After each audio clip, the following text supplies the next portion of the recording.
Je ne sais pas ce qui me restera d'ailleurs. Bon, effectivement, il faut que je mette peut-être un cierge, je ne sais pas.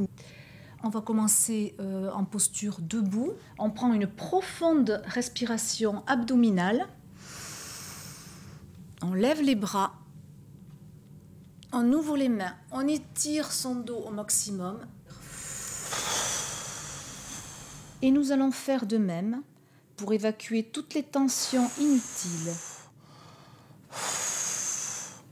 Vous visualisez que vous rencontrez une personne de votre connaissance et que vous lui racontez comment vous avez réussi votre code récemment.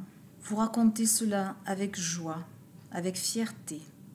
Nous activons notre capacité de confiance. Ça va, Laurence? Très bien. Très relaxante, oui. Le cas Laurence, pour moi, c'est son manque de confiance en elle qui l'a fait stresser, je pense. La pratique régulière de la sophrologie conduit nécessairement à la confiance en soi-même.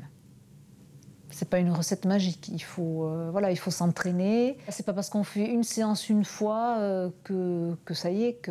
Pour moi, c'est une philosophie. Je suis plus décontractée, je suis plus positive, c'est déjà l'essentiel, j'ai quand même gagné. Après, il faut voir le genre d'examen, mais bon, après, il y a un travail sur moi-même, parce que, effectivement, on m'apporte les aides, on m'apporte les éléments, mais après, il faut savoir que ça soit moi, déjà, que je réponde bien aux questions, que j'ai quand même... parce qu'en fait, je suis quelqu'un qui complique beaucoup les choses. Au revoir. Et pour mettre toutes les chances de son côté, cours particulier de code. L'auto-école a été obligée de mettre en place des séances de rattrapage pour cause de réforme. Sur une route enneigée, est-ce qu'on met 2 chaînes ou 4 chaînes?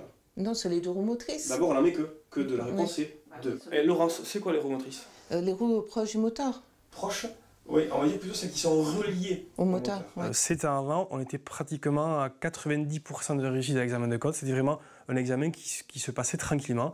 Et depuis que ce réforme est passé, où il y a eu des questions plus techniques, où ils essaient de responsabiliser les gens par rapport aux questions, on est passé de 90%, je parle de champ national, de 90% à 65%, dans les meilleurs cas 70%.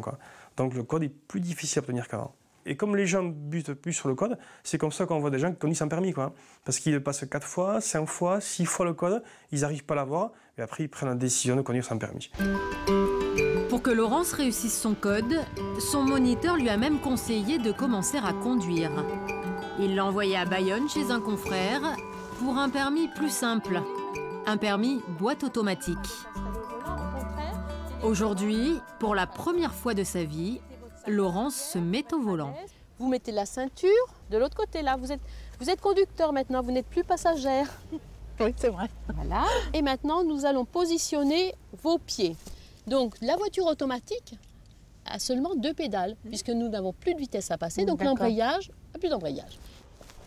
Plus d'embrayage, c'est plutôt une bonne nouvelle pour Laurence. Ça va lui permettre de se concentrer sur les panneaux. Et on va profiter d'être un petit peu en ville pour voir la signalisation.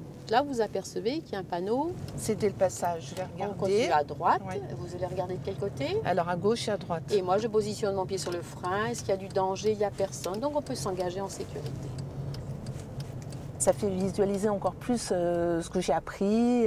Je touche du doigt les exemples concrets. C'est vraiment parfait. Voilà, c'est bien. Alors, j'ai surveillé les rétroviseurs, mais il n'y a pas de danger. Allez. Alors, beaucoup de souplesse dans le volant et surtout travailler sur la partie haute du volant. Voilà. Repositionnez votre main en haut. Allez, on l'accompagne ce volant. Allez, passez les mains par-dessus. Il n'y a pas des volants où en principe où ça revient systématiquement, où c'est moi qui... Celui-là il revient, mais il faut quand même l'accompagner. Mais il revient tout seul.